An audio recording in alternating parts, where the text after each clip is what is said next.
guys, oh, yung sapatos ko kasi naglalagay ng mga ano dyan, molasses.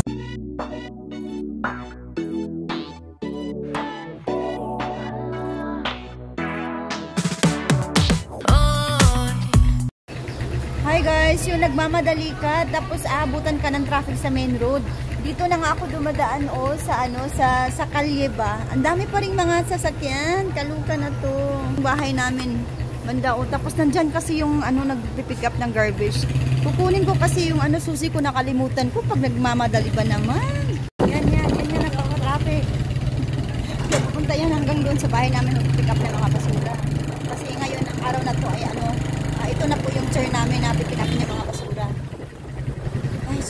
Ay, Diyos ko, please help me God. Ang dami-daming gagawin. Bukas kasi guys, Nepali New Year, April 1. So, na dito, 2081. Advance talaga dito. Diyos ko, nagmamadali ako. Tumatakbo-takbo kasi nga iwanan ko yung susi ko. Ay, instead na maglalakad ako, nakagastos tuloy ako ng pataw. Nandito na tayo guys sa office namin kasi hinahatid ko lang tong ginagamit ko last time. Ayan yun.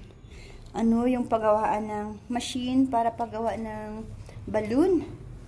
Tapos Diyos ko, kabisihan.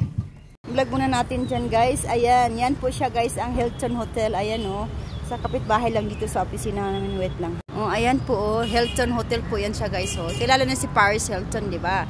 Yan po yung isa po sa branch ng hotel niya. So dito po, ayan.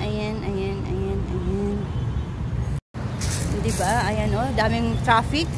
Ito yung traffic kanina na nag-post sa akin na natagalan tuloy ako. Ayan traffic. Nandun yung Marriott Hotel. So dito yung environment guys kung saan kami.